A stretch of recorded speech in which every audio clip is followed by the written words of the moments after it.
Donc ça a fait qu'une grande partie de la population algérienne, pour ne pas dire l'écrasante majorité, ne veut pas s'impliquer en politique.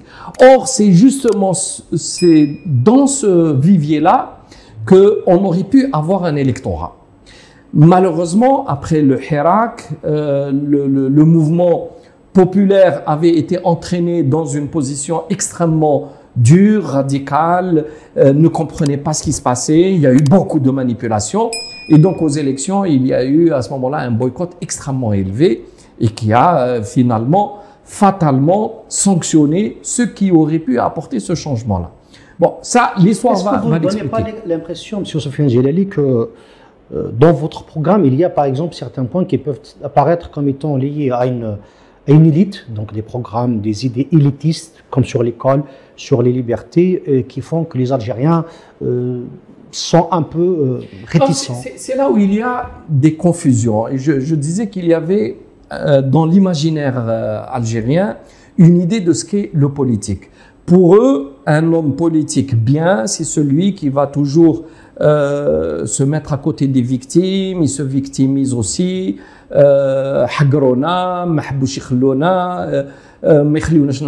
etc. Et ça, petit à petit, ça s'est formé dans l'esprit des gens, le sens de la politique. Or, non, la politique, c'est avoir d'abord une évaluation précise, un état des lieux. Qu'est-ce qui se passe dans notre société? Où sont les problèmes dans notre société?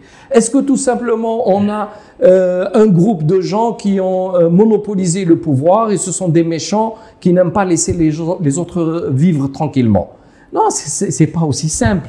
La réalité est que la société elle-même vit des bouleversements et c'est là où notre vision est complètement différente des autres projets portés par les autres partis. Nous disons que la société algérienne sort progressivement, mais avec douleur, d'une structure de société traditionnelle et que petit à petit, elle rentre dans ce qui apparaît être le monde moderne, mais sans avoir les outils de maîtrise de ce monde moderne. On ne le maîtrise pas technologiquement, on ne le maîtrise pas matériellement, on ne le maîtrise pas dans les rapports de tous les jours, mais on ne le maîtrise pas sur le plan des valeurs humaines.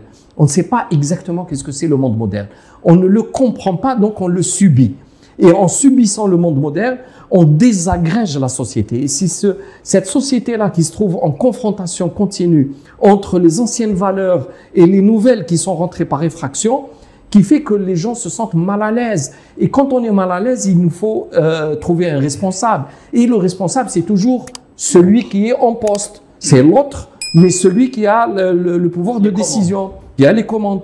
Et on ne veut pas comprendre que c'est un pays qui a des caractéristiques qui font de lui qui est un pays en voie de développement. Nous ne sommes pas un pays développé, il faut l'accepter.